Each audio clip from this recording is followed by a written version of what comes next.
আকাশ সন্ধ্যার চোখে চোখ রেখে তাকিয়ে আছে, যেন কত শান্ত এক প্রেমিক, অথচ কয়েক সেকেন্ড আগে রাগে টগবগ করছিল। সৌম্যকে কিভাবে বলল? সন্ধ্যা আকাশের বলা কথাগুলো এখানে দাঁড়িয়েই শুনল। সন্ধ্যার ঠিক হজম হয় না, মানুষ এত দ্রুত কিভাবে রং পাল্টে ফেলে। আকাশের দৃষ্টির সাথে তার দুই গালে হাত রাখায় সন্ধ্যার কেমন যেন অস্বস্তি হলো। সে আকাশের থেকে দূরে সরতে চাইল। তখনই আসমানি নওয়ান ভেতরে প্রবেশ করে সন্ধ্যার হাতটা ধরে টেনে তার পাশে এনে দাঁড় করায়। আকাশ বিরক্তির চোখে তাকায়। মাকে দেখে কিছু বলতে চাই, তার আগেই আসমানি নওয়ান চোখ পাকিয়ে বলে ওঠে, তুমি আমার জান্নাতরে নিয়ে টানাটানি করতেছো? আকাশ অসহায় চোখে তাকালো, যেন আকাশ এক বাচ্চা আর তার মুখের সামনে থেকে তার প্রিয় খাবার ছিনিয়ে নিয়েছে। রিয়াকশনটা এমন। দৃষ্টি ফিরিয়ে সন্ধ্যার দিকে তাকালে দেখল সন্ধ্যা তার দিকেই চেয়েছিল। সে তাকাতেই মাথা নিচু করে নিল। আসমানি নওয়ানের দিকে একটু চেপে যায়। আকাশ বিরক্ত হয়ে বলে, তোমার জান্নাতকে তো আমি খাচ্ছিলাম না, শুধু একটু ধরেছিলাম। কথাটা বলে সন্ধ্যার দিকে এগিয়ে এসে রেগে বলে, দেখি তো তোমার জান্নাতের কোথাও ফোসকা পড়লো কিনা। ফোসকা পড়লে মলম লাগিয়ে দিচ্ছি। সন্ধ্যা আসমানি নওয়ানের পেছনে লুকায়, ভীত চোখে তাকায় আকাশের দিকে। আসমানি নওয়ান আকাশকে ঠেলে জবাব দেয়, ধরতেও পারবো না ওরে, বুঝেছো? আকাশ অসহায় চোখে তাকালো, সন্ধ্যার দিকে তাকালো, ভাবনায় আসে সন্ধ্যা তাকে দেখে ভয় পায় কেন। আবার ভাবলো, দেখা হওয়ার পর থেকেই যা হাইপার হয়েছিল, ভয় পাওয়াটাই হয়তো স্বাভাবিক। সবচেয়ে বড় কথা, মেয়েটি তাকে ভুলেই গিয়েছে। স্মৃতিশক্তি নষ্ট হয়ে গেলে যেমন হয় তেমন। আবার ভাবলো, তাদের কি প্রেমের সম্পর্ক ছিল? না তো। 11 মাস আগে যখন সন্ধ্যা তাদের বাড়িতে ছিল, সন্ধ্যার রিয়াকশন এখনকার মতোই সেম ছিল। মাঝখানে শুধু আবেগের বশে তাকে দুটো চিঠি দিয়েছিল, অর্থাৎ তাদের শুধু নামেই বিয়েটা হয়েছিল। তারপর সে মানে না মানে বলতেই বউ হারিয়ে প্রায় বছর ঘুরে বউয়ের বিরহ পালন করলো। মানে প্রেম না হতেই সেই বিরহের আগুনে পুড়ে হৃদয় সাক্ষার অবস্থা। এইদিকে বউ তার নামেই রয়ে গেল। সে একা একাই ভালোবেসে এখন কন্ট্রোললেস হয়ে যাচ্ছে। আর ওইদিকে সন্ধ্যা তাকে দেখে শুধু ভয় পাচ্ছে। আকাশ হতাশার শ্বাস ফেলল। মনে হচ্ছে তাকে এখন ওই 18 বছরের বাচ্চাদের মতো করে তার বউয়ের পেছনে ঘুরঘুর করতে হবে, ঠিক যেমন কোনো কিশোরী বয়সের ছেলে কোনো মেয়েকে পছন্দ করে দিনের পর দিন সেই মেয়ের পেছনে ঘুরঘুর করে মেয়েকে রাজি করায়। তেমনি সে 30 বছর বয়সী এক সভাপতি হয়ে বউয়ের পিছে ঘুরঘুর করে কোনো একদিন হয়তো তার সন্ধ্যার হাত ধরার অনুমতি পাবে। আকাশের চোখে মুখে অসহায়ত্ব। তার বউয়ের মনে প্রেম তো নেই, উল্টো তাকে ঘৃণা করে বসে আছে। সে কবে তার সন্ধ্যা মালতীর মন থেকে ঘৃণা দূর করবে, কবে একটু ভালোবাসার ফুল ফোটাবে, তারপর গিয়ে বউয়ের হাতটা ধরতে পারবে। বাকি সব তো দূরেই থাকলো। এইসব ভেবেই আকাশের ঘাম ছুটলো। বিরক্ত হয়ে বলে, শর্ত? নিজেই মার এখন শত্রু, নিজের মাই এখন আমার শত্রু। কথাটা বলে ইরার বেডের দিকে এগিয়ে যায়। আসমানি নওয়ান কিছুই বললেন না, এক হাতে সন্ধ্যাকে জড়িয়ে নিলেন নিজের সাথে। সন্ধ্যা ঝাপসা চোখে আসমানি নওয়ানের দিকে চেয়ে রইল। তার মাকে তার ঠিক মনেই নেই। তাকে যে জান্নাত নামে ডাকতো সেটাও মনে নেই, শুধু জান্নাত নামটি তার পরিচিত ঠেকত। আসমানি নওয়ান কেন তাকে একদম নিজের মেয়ের মতো ভালোবাসতো, আজ সন্ধ্যা বুঝলো। কেমন অদ্ভুত অনুভূতি হচ্ছে, এই মানুষটা তারই মায়ের বোন। আসমানি নওয়ান সন্ধ্যার গালে হাত বুলিয়ে বলে, কাঁদিস না মা, আমি তো মরে যাইনি। সন্ধ্যা ডান হাতে ঝাপসা চোখ জোড়া ডোলে স্বাভাবিক করে। এরপর তার ফোনে কিছু লিখে আসমানি নওয়ানের দিকে তাক করে, যেখানে লেখা, তুমি সত্যি আমার নিজের খালাম্মা। আসমানি নওয়ান লেখাটি পড়ে মলিন মুখে সন্ধ্যার দিকে তাকায়, মলিন গলায় বলে, হুম, তোর মা জ্যোৎস্না আমাগো সব ভাই বোনেরে খুব আদরে রাখছিল। সন্ধ্যা আবারও টাইপ করে, তাহলে তুমি আমাকে কেন বলেছিলে আমার মা তোমার বান্ধবী? তুমি আমার খালাম্মা, এটা আগে কেন বলনি?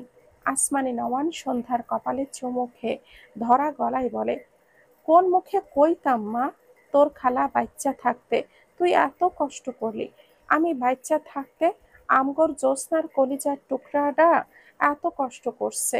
এইসব ভাবলে আমার দম আটকাইয়া আসতো, নিজের কাছেই লজ্জা লাগতো, তাই তখন কইতে পারিনি। পরে যে কমু, তার আগেই তো হারাই গেলি।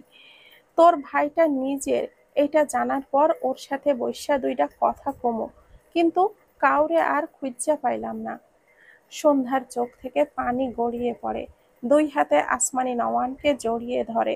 তার ভাইয়ের পর আসমানি নওয়ান একজন মানুষ ছিল যে সন্ধ্যাকে খুব ভালোবাসতো। সন্ধ্যার খুব পছন্দের একজন মানুষ আসমানি নওয়ান। সন্ধ্যার খুব মনে পড়তো আসমানি নওয়ানকে। আর আজ যখন জানলো সেই পছন্দের মানুষটি তার নিজেরই মানুষ, তখন সেই অনুভূতি কাকে বোঝাবে। সে তো জানতো তার আর সৌম্য ভাইয়ার আর তার একে অপরের ছাড়া আর কেউ নেই। আসমানি নওয়ানের চোখের কোণে পানি। সন্ধ্যার পিঠে হালতো করে হাত বোলায়। তার জ্যোৎস্নার কলিজার দুইটা বেঁচে আছে দেখার পর দেখে যেন এক নতুন জীবন ফিরে পেয়েছে। আকাশ ভুরু কুঁচকে চেয়ে আছে তার মা আর সন্ধ্যার দিকে। এখানে কি হচ্ছে সে কিছুই বুঝতে পারছে না। এই রুমে প্রবেশ করার পর সে সন্ধ্যাকে দেখেছিল, আশেপাশের কোনো কথা তার কানে ঢোকেনি। এখন তার মা আর সন্ধ্যার হাবভাব দেখে মনে হচ্ছে বড়সড় কিছু ঘটে গিয়েছে। কিন্তু কি? তার মায়ের সব কথা তো তার মাথার উপর দিয়ে গেল। ভুরু কুঁচকে বলে, কি হয়েছে মা? আসমানি নওয়ান সন্ধ্যাকে ছাড়িয়ে তার চোখ মুছল। সন্ধ্যা মাথা নিচু করে দাঁড়িয়ে আছে। আকাশ সন্ধ্যার দিকে তাকায়, সন্ধ্যাকে কাঁদতে দেখে বিচলিত কণ্ঠে বলে, ও কাঁদছে কেন মা? কথাটা বলে আকাশ সন্ধ্যার দিকে এগিয়ে আসতে নিলে আসমানি নওয়ান বিরক্ত হয়ে বলে, আবার এইদিকে আসতেছো কেন? তোমারে আমি বাড়িতে বুঝাইয়া কইলাম না? মায়ের কথায় আকাশ থেমে যায়, অসহায় চোখে সন্ধ্যার দিকে তাকায়। আসমানি নওয়ান সন্ধ্যার হাতটা ধরে ইরার বেডের দিকে যেতে যেতে মৃদু স্বরে বলেন, একটু পর সব বুঝাইয়া কইতাছি, ধৈর্য ধর। আকাশ আর কিছুই বলল না, তবে দৃষ্টি মাথা নিচু করে রাখা সন্ধ্যার পানে। দীর্ঘশ্বাস ফেলে ইরার বেডের ওপর পাশে গিয়ে দাঁড়ায়। ইরার ঘুমন্ত মলিন মুখটা দেখে তার খুবই খারাপ লাগলো। সে জানতো না ইরা তার মামাতো বোন। ইরার বাবা তার মামা এটাও জানতো না।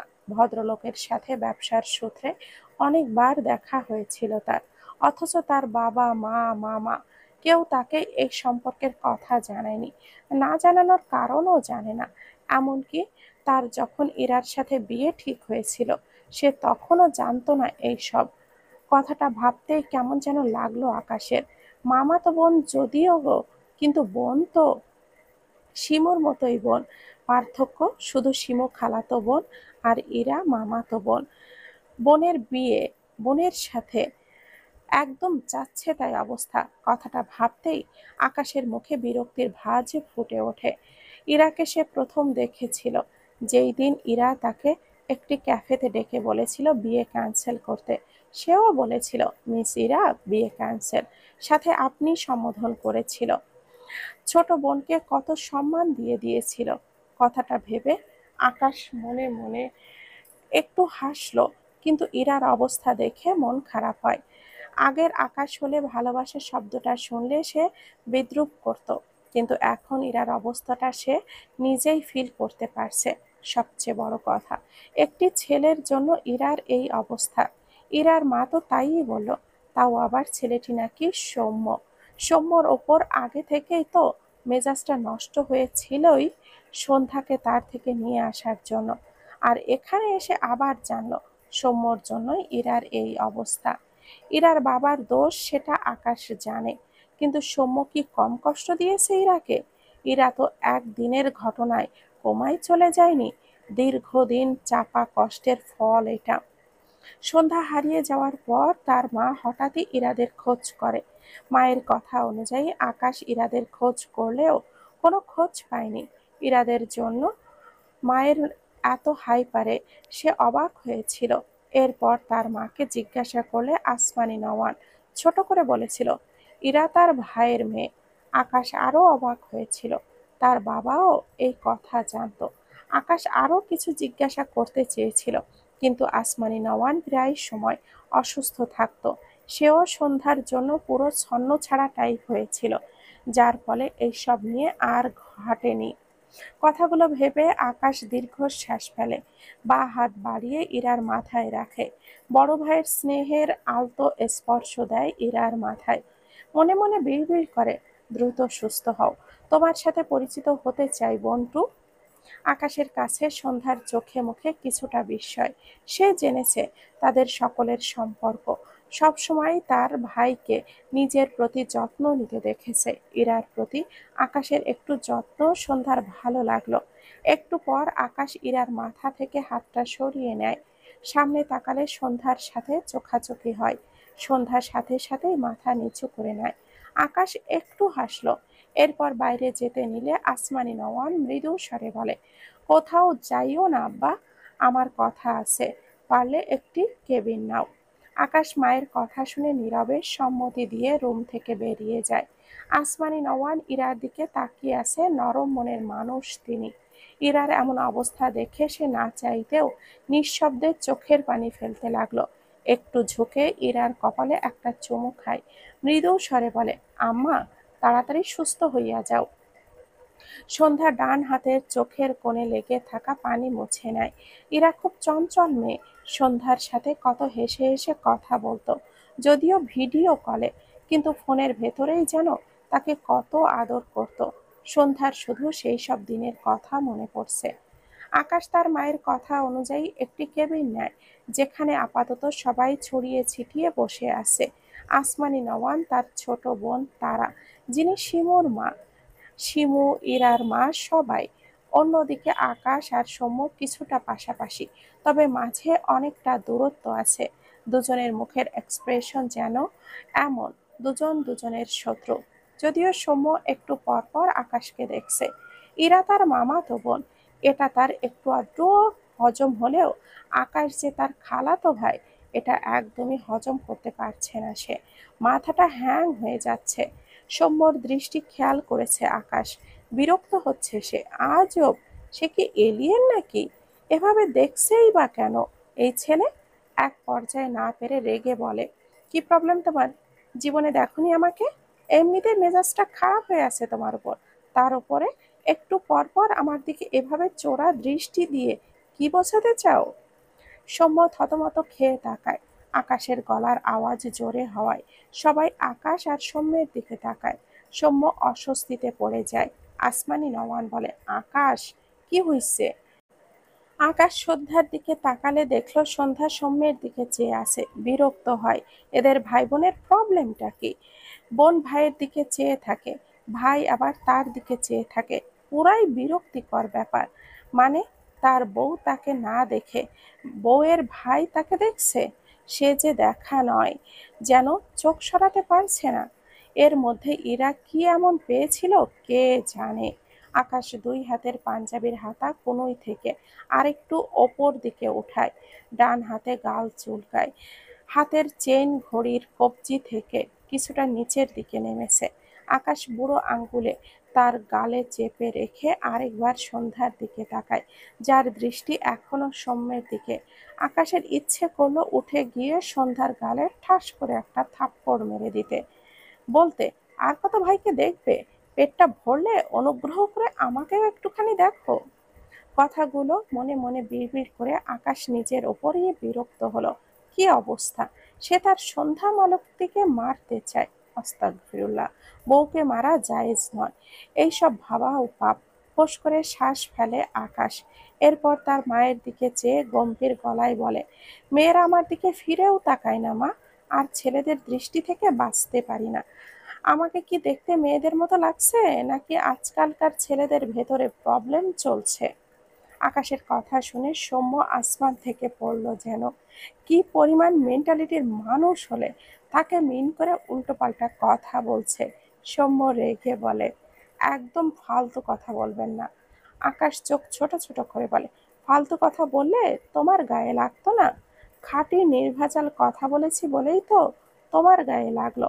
সৌম্য কটমট দৃষ্টিতে তাকালো। কিভাবে কথার প্যাচে ফেললো তাকে। সৌম্য আগে ভাবতো আকাশ কত ভদ্র, কিন্তু এনার মধ্যে ভদ্রের ভও নেই, শুধু একটু আধটু ভালো মানুষ আর কি। আকাশ পাত্তা দিল না সৌম্যর দৃষ্টি। সে তার মতো করে আরাম করে বসে দুই হাত আড়াআড়ি ভাবে ভাঁজ করে রেখে আসমানি নওয়ানের দিকে চেয়ে বলে, মা, তোমার ইম্পর্ট্যান্ট কথা বলো, আমার কাজ আছে।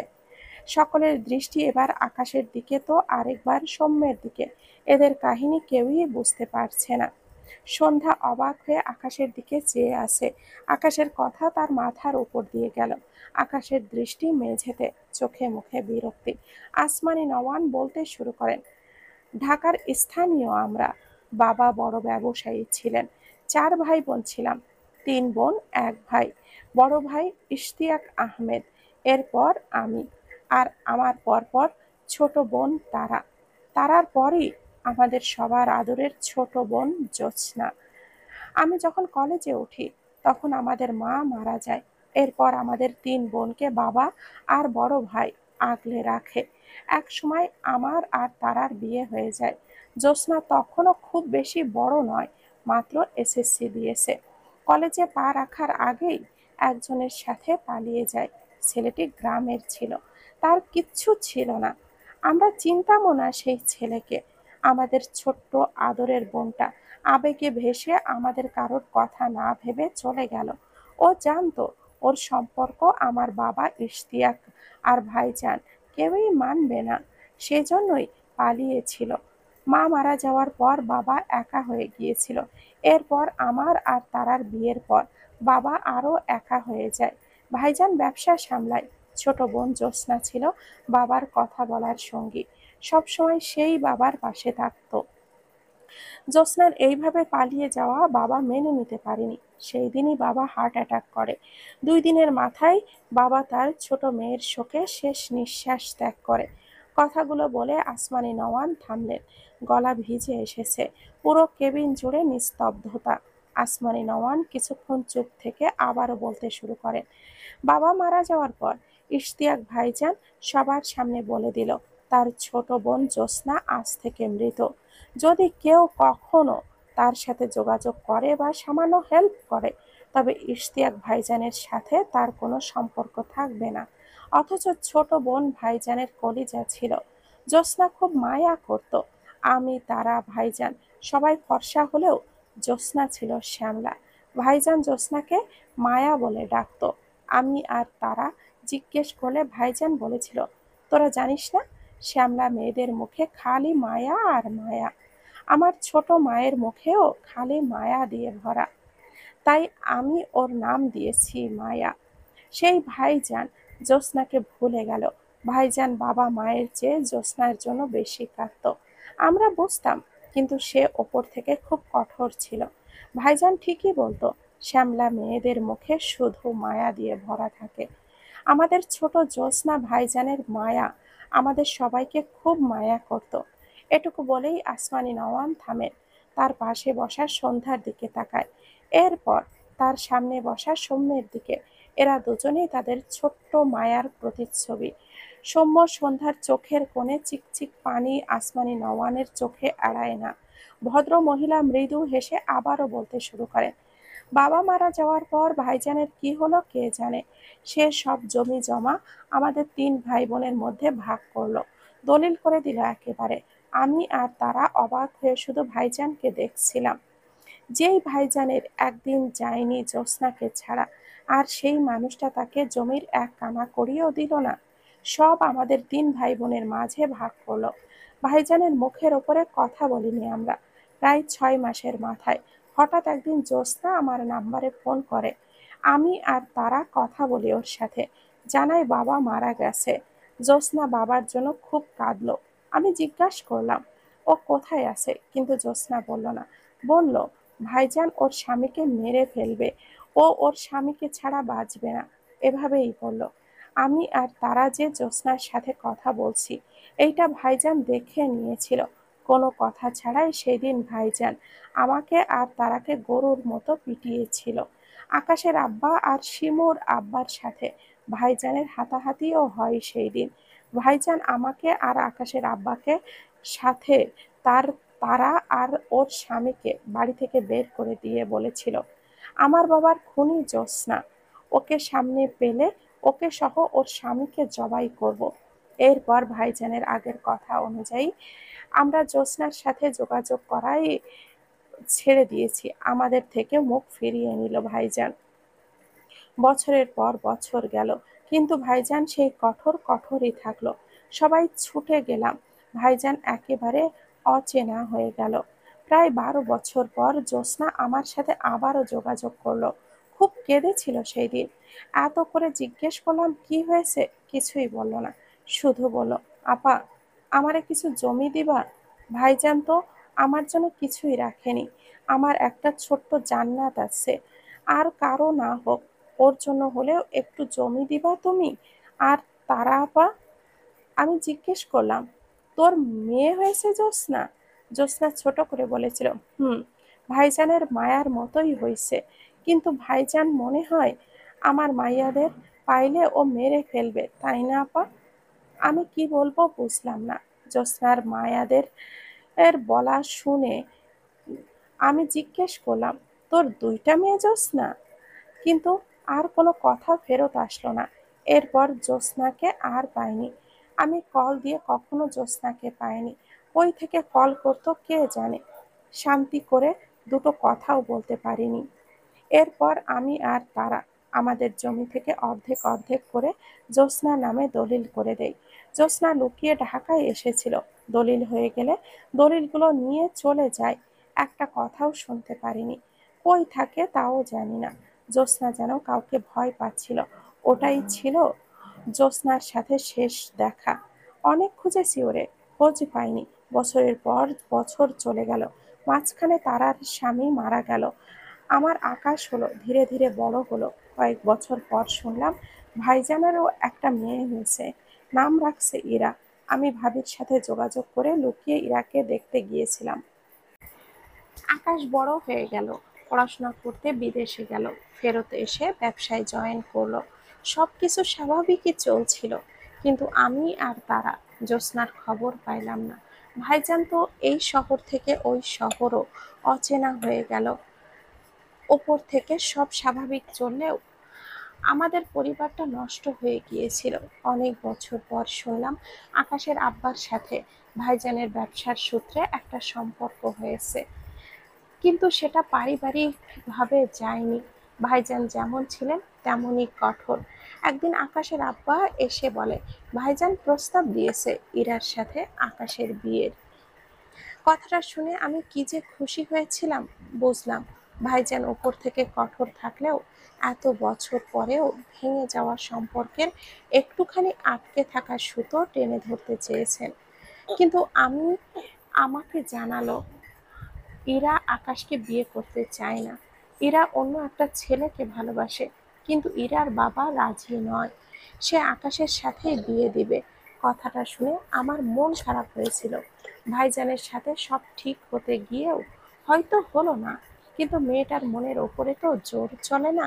এর কয়েকদিন পরই আমি একজনের সাথে এক গ্রামে ঘুরতে গিয়ে জ্যোৎস্নার স্বামীকে দেখি।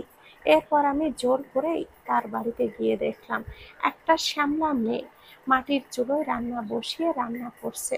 প্রথমে না বুঝলেও পরে বুঝলাম ওইটার আমাদের আদরের জ্যোৎস্নার জান্নাত।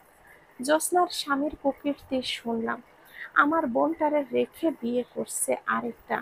বড়লোক ঘরের মেয়ে ছিল জ্যোৎস্না, সেজন্যই বিয়ে করেছিল আমার বোনকে। এরপর যখন দেখলো ভাইজান জমি জমা কিছুই দিল না, তখন থেকে আমার বোনটার ওপরে অত্যাচার শুরু করলো। এই জন্যই জ্যোৎস্না আমাকে কল দিয়ে খালি কাঁদতো, কিন্তু কিছুই বলতো না। শেষ পর্যন্ত মেয়ের জন্য জমি চাইলো। জ্যোৎস্না বুঝেছিল তার ছেলে মেয়েদের ভবিষ্যৎ নাই, ভাইজানও ফিরে দেখবে না। আমি জ্যোৎস্নার স্বামীকে জিজ্ঞেস করলাম তার বোনের কয় মেয়ে। বলল এক মেয়ে। গ্রামের অনেকে বলেছিল সন্ধ্যার নাকি এক ভাই আছে। আমি সন্ধ্যার বাবাকে জিজ্ঞেস করলে সে জানায় সৌম্য সন্ধ্যার সৎ ভাই। আমিও মানলাম, কারণ জ্যোৎস্না ছেলের কথা বলেনি। থামলেন আসমানী নওয়াল, অজস্র চোখের পানিতে বুক ভিজিয়ে ফেলেছেন। অনেকক্ষণ চুপ থেকে শক্ত গলায় বলেন, জ্যোৎস্নার স্বামী আমাকে সৌম্যের আসল পরিচয় দিল না। ভেবেছে জান্নাতের মতো কিনে হলেও যদি সৌম্যকেও আমার কাছে নিয়ে আসি। আর অমন লোভী অমানুষদের যে টাকা ছাড়া চলে না। একটু থেমে আবারও বলে, জান্নাতের সাথে আকাশের বিয়ে দিতাম না। জান্নাত তো আমারই মেয়ে। ওরে আমার বাড়ি রাখার জন্যই আকাশের বউ হওয়ার প্রয়োজন ছিল না। কিন্তু মেয়েদের তো বাবার বাড়ি নিজের বাড়ি হয় না।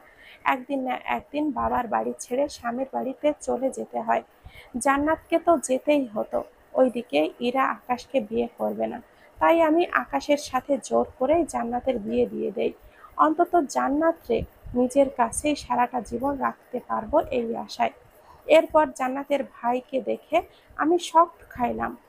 আকাশ জান্নাতরে মানছিল না বলে জান্নাতরে আটকালাম না। ও ওর ভাইয়ের জন্য কাঁদছিল। ভাবছিলাম ভাইয়ের কাছে যাক, পরে একদিন আমি জান্নাত আর ওর ভাইয়ের সাথে কথা বলবো। কিন্তু সেই যে হারালো, আর তো পাচ্ছিলাম না। এরপর জানলাম তারা বেঁচে নেই, তাও আবার আমারই স্বামীর জন্য। আকাশের আব্বা যে মানুষ ভালো নয়, এইটা আমরা কেউ না জানলেও জ্যোৎস্না হয়তো কিছু দেখেছিল। বিয়ের আগে শুধু আমারে বলতো, আপা, ওই লোক ভালো না, বিয়ে কর না। জ্যোৎস্না ছোট মানুষ ছিল, তার কথা আমরা কেউই শুনিনি। অথচ আকাশের আব্বা শত্রু হয়ে উঠেছিল আমার ওই ছোট্ট বোনটা, যার ধার তার ছেলে মেয়েদের ওপর দিয়ে নিত চেয়েছিল। মানুষ যখন খুন করার ধাত আগে থেকেই ছিল আকাশের আব্বার, সেই রকম কিছুই হয়তো জ্যোৎস্না দেখেছিল। আসমানি নওয়ান দুই হাতে মুখ মুছে নেন। এরপর ভাঙা গলায় বলেন, শত্রুরা তো তখনই সুযোগ পায় যখন কোনো সম্পর্কে ফাটল ধরে। আমাদের ভাই বোনের সম্পর্কে ফাটল ধরেছিল। ভাইজান আমাদের পর করে দিল। আমাদের ছোট আদরের বোন কত কষ্ট করে গেল ভাইজানের রাগ আর জেদের কারণে। বোনটা মারা গেল, সে খবর পর্যন্ত পেলাম না। পাশ থেকে শিমুর মা তারা চোখ মুছে বলে, আর তোমার জেদের কারণে আমরা ভাইজানের মারা যাওয়ার খবরটুকুও পাইলাম না আপা। তুমি একবার আগে গিয়ে কথা বললেই ভাইজান সব ভুলে আমাদের কাছে টানতো। তুমিও তোমার জেদ দেখাইলা, ভাইজানও তার জেদ দেখাইলো। মাঝখান থেকে আমি আর জ্যোৎস্না শুধু তোমার আর ভাইজানের রাগ আর জেদের শিকার হয়ে গেলাম। আসমানি নওয়ান কিছুই বললেন না। যে ভাই জীবনে তাদের কোনো বোনের গায়ে ফুলের টোকা দেয়নি, সেই ভাই বিয়ের পর এত মার মেরেছিল যে তাদের দুই বোনের ব্যথার ঔষধ খেতে হয়েছে। এখানেও থামলো না, ভাইজান তাদের বাড়ি থেকে বের করে দিল। আসমানি নওয়ানও আর ফিরে তাকায়নি। সে ভাবত, ভাইজান এত মারলো, তাহলে ভাইজানই আগে তাদের কাছে যাবে। ওইদিকে হয়তো ইশতিয়াক আহমেদ অপেক্ষায় ছিল, তার বোনেরা কখন ভাইজানের সামনে গিয়ে দাঁড়াবে। অপেক্ষার অবসান না হলেও মানুষটার নিঃশ্বাসের অবসান হলো। সন্ধ্যা দুই হাতের মাঝে মুখ লুকিয়ে রেখেছে, চোখের পানিতে যা তা অবস্থা। সকলের চোখে পানি, সৌম্যের চোখ দুটো লাল, মাথা নিচু তার। আকাশের দৃষ্টি মেঝেতে, তার চোখ দুটোর অবস্থাও সৌম্যের মতো লাল। দুই হাতের কনুই দুই পায়ের উরুর উপরে রেখে খানিকটা ঝুঁকে আছে। কাহিনী যেমন কষ্ট দিয়েছে, তেমনি এখানে বসা আকাশ সবচেয়ে বেশি শক পেয়েছে। সৌম্য আর সন্ধ্যা তার খালাতো বোন জানতে পেরে। কিছু সময় পেরিয়ে গেলে ইরার মা বলে, আসমানি, তুমি আকাশকে জানাওনি কেন যে সন্ধ্যা আকাশের খালাতো বোন? তাহলে আকাশ শুরু থেকে সন্ধ্যাকে মেনে নিত। আসমানি নওয়ান দীর্ঘশ্বাস ফেলেন। সিরিয়াস সময়ে তার মুখ থেকে শুদ্ধ ভাষা বেরিয়ে আসে। সে নিজেও বোঝে না। এবার তার স্বভাবসুলভ উত্তর করলেন, তুমি আকাশকে চেনো না ভাবি, তাই এই কথা কইলা। আকাশ যদি জানতো জান্নাত ওর খালাতো বোন, তাহলে আমি মরে গেলেও আকাশ জান্নাতরে বিয়া করতো না। দেখো না শিমুকে কেমন নিজের বোনের মতো করে দেখে। জান্নাতরেও অমন নিজের বোন করেই কাছে রেখে দিত। অতিরিক্ত হাইপারে আকাশ পাশে একটি টেবিলের ওপরে রাখা পানির বোতল নিয়ে পানি খাচ্ছিল। মায়ের কথা কানে আসতেই কেসে ওঠে। পানি খেতে গিয়ে হয়তো বুকে বেঁধেছে। হাতের বোতলটা টেবিলের উপরে রেখে আকাশ সমানে কাশে। সকলে অবাক হয়। সন্ধ্যা ভীত চোখে তাকায় আকাশের দিকে। পাশে বসা সৌম্য বিচলিত হয়ে পানির বোতলটি আবারও আকাশের দিকে এগিয়ে দিয়ে বলে, পানি খেয়ে দেখুন, ঠিক হয়ে যাবে। আকাশ নিজেকে সামলাতে চাইল। সৌম্যর থেকে বোতলটি নিয়ে 2 ঢোক পানি খেয়ে নিজেকে একটুখানি স্বাভাবিক করে আসমানি নেওয়ান আকাশের পাশে এসে দাঁড়িয়ে আকাশের পিঠে হাত বুলিয়ে বলে, ঠিক আছো আব্বা? সন্ধ্যা আকাশের অবস্থা দেখে তার জায়গায় দাঁড়িয়ে আছে। এগিয়ে এসে চাইছিল আকাশকে স্বাভাবিক হতে দেখে স্বস্তির নিঃশ্বাস ফেলল। আকাশ তার মাকে ছোট করে উত্তর করে, ঠিক আছি। এরপর তার সোজা দাঁড়ানোর জন্য দিকে তাকায়। ইরার রুমে দাঁড়িয়ে দাঁড়িয়ে সে ভেবে আসলো, খালাতো বোন হোক আর মামাতো বোন হোক, এরা সবাই তো বোন, এদের বিয়ে করা যায় না। আর এখন তার সন্ধ্যা মালতী নাকি তারই খালাতো বোন। আবার তার মা বলছে সে তার সন্ধ্যা মালতীকে বোন ভেবে রেখে দিত। কথাটা ভাবতেই আকাশের ভেতরটা তেতে হয়ে উঠল। আর লালিত চোখ জোড়া সন্ধ্যার কোলা কোলা মুখের দিকে নিবদ্ধ রেখে বিড়বিড় করে, জঘন্য ফিলিংস।